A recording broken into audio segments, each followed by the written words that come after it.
नमस्कार दोस्तों, मैं डॉक्टर मनोज कुमार भारी, सहायक आचार्य राजनीति विज्ञान, राजकीय महाविद्यालय आबू रोड। राजनीति विज्ञान के तृतीय वर्ष के विद्यार्थियों की प्रथम unit first paper western political thought में प्लेटो, जो कि फर्स्ट पॉलिटिकल फिलोसोफर कहलाते हैं, के संदर्भ में आज हम अध्ययन करेंगे प्लेटो का परिवार विषयक साम्यवाद।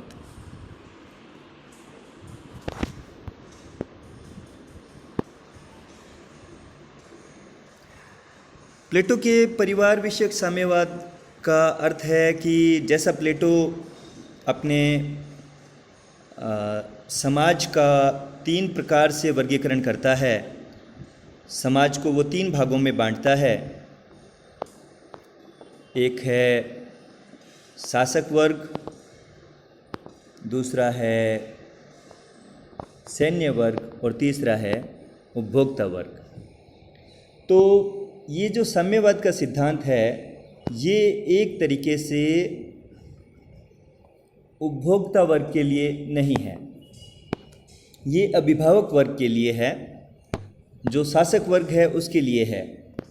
शासक वर्ग जो है वो प्लेटो का मानना था कि शासन की मूलभूत समस्या है वो कंचन कामिनी है, अर्थात व्यक्ति एक अच्छा शासक इसलिए नहीं हो पाता कि वो परिवार के विषयों में पढ़ के सामाजिक हित को भूल जाता है।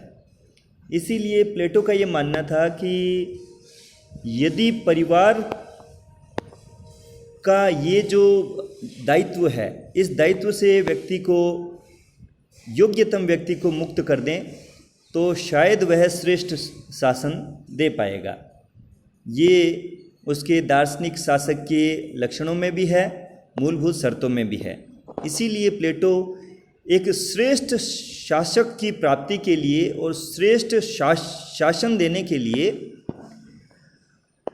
परिवार विषयक साम्यवाद का कॉन्सेप्ट लेके आता है, जिसमें अभिभावक वर्ग के स्त्री या पुरुषों में उनका अपना कोई निजी परिवार नहीं होगा। सबकी पत्नियां समान रूप से, सबकी स्त्रियां जो हैं वो समान रूप से सबकी पत्नियां होंगी और इसी तरीके से उनकी संतानें भी समान होंगी। और इसमें कोई जान नहीं पाएगा कि कौन किसका माता या पिता है, कौन किसके बच्चे हैं। ये एक तरीके से अभिभावक वर्ग को पारिवारिक मोह से मुक्त कर देता है। वहीं राज्य में चूँकि परिवारवाद एक बड़ा राजनीति में क्रांतियों का कारण बनता है, मनमुटाव का कारण बनता है, उत्तरदायित्व और इन सारी चीज़ों में सक्सेसर की जो वार है, इन सभी में परिवार एक मूलभूत बुराई मानता है प्लेटो। तो इससे राज्य में एकता स्थापित होती है। चूँकि सबकी संततियाँ समान रूप से होंगी, इसलिए कोई मेरा है या तेरा है ये बात नहीं आ पाएगी। इससे श्रेष्ठ संतति की भी प्राप्ति होगी, क्योंकि कोई भी पुरुष जो है वो किसी भी स्त्री के साथ समागम करने के लिए स्वतंत्र रहेगा और संतति प्राप्त कर सकेगा। वस्तुतः यह सिद्धांत दिखने में जितना अच्छा प्रतीत होता है, व्यवहारिक रूप से ये उतना ही अनैतिक है, कदाचार दुराचार को बढ़ावा देने वाला है और इसकी परिणति बहुत ही बुरे समाज की ओर लेके जाती है। अरस्तु इसका कट्टर आलोचक है। अरस्तु मानता है कि स्त्री और पुरुष के आधारभूत अंतर को प्लेटो भूल गए हैं। पति और पत्नी के संबंध बहुत पवित्र होते हैं, तो उस पवित्रता को ताक पे रख के श्रेष्ठ शासन प्राप्त नहीं किया जा सकता। मनुष्य स्वभाव से ही सामाजिक है और परिवार उसकी वास्तविक आवश्यकता है और प्राथमिक आवश्यकता है। परिवार के बिना मनुष्य रह नहीं सकता। अरस्तु मानता है मनुष्य सामान्यतः और नैसर्गिक रूप से एक सामाजिक प्राणी है। तो सामाजिक प्राणी के रूप में इसको प्लेटो पहचान नहीं पाया, तो प्लेटो अपने आधारशिला को ही कमज़ोर कर देता है। और अभिभावक वर्ग को, यानी मनुष्य सामान्यतः सामाजिक प्राणी है, इस कारण उसको पारिवारिक सुख से वंचित नहीं किया जा सकता, चाहे वो किसी भी तरह का मनुष्य क्यों ना हो, चाहे वो किसी भी तरह के शासकीय दायित्वों से बंधा हुआ भी क्यों ना हो। पशु जगत के नियमों को यदि मानव समाज पर लागू करेंगे तो मनुष्य और उस पशु में कोई अंतर नहीं रह जाएगा।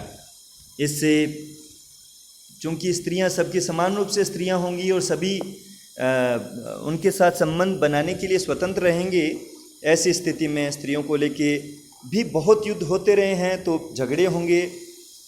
इससे संयम का गुण जो है वो नष्ट हो जाएगा। बालकों में माता और पिता उनके कौन हैं, तो इसलिए सदाचार और नागरिकता के गुणों का विकास नहीं होगा। और अभिभावक वर्ग जो है वो उत्पादक वर्ग के व्यक्तियों की आवश्यकताओं को, समस्याओं को समझ ही नहीं पाएगा। प्लेटो का साम्यवाद आधुनिक साम्यवाद से इस रूप में भिन्न है कि एक तरीके से पहले इसकी समानता देख लेते हैं। दोनों का ही लक्ष्य राज्य में न्याय की व्यवस्था करके वर्ग संघर्ष को दूर करना है।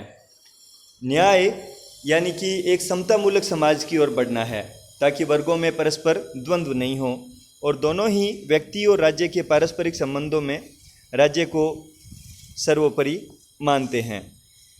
दोनों सामाजिक हित में व्यक्ति का हित समझते हैं, दोनों राज्य में शक्ति और पदों के लिए प्रतिद्वंद्विता समाप्त करना चाहते हैं, और दोनों ही राज्य के विभिन्न वर्गों के बीच आर्थिक प्रतियोगिता समाप्त करना चाहते हैं। परंतु आधुनिक साम्यवाद से प्लेटो का साम्यवाद बहुत अर्थों में अलग है।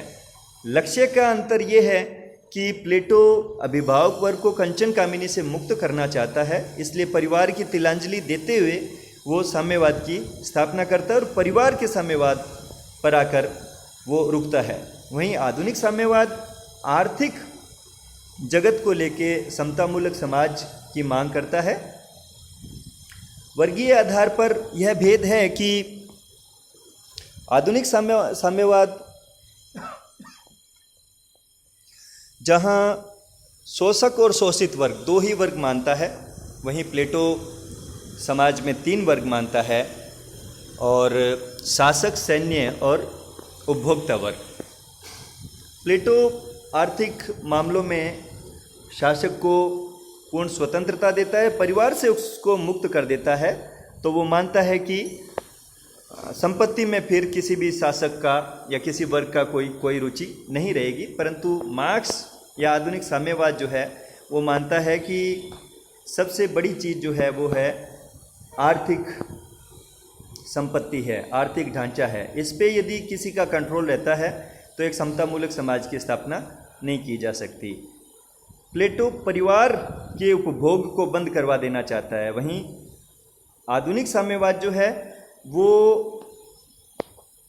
नीड बेस्ड है। वो मानता है कि each according to his abilities, each according to his needs, इस हिसाब से उसका वितरण होना चाहिए।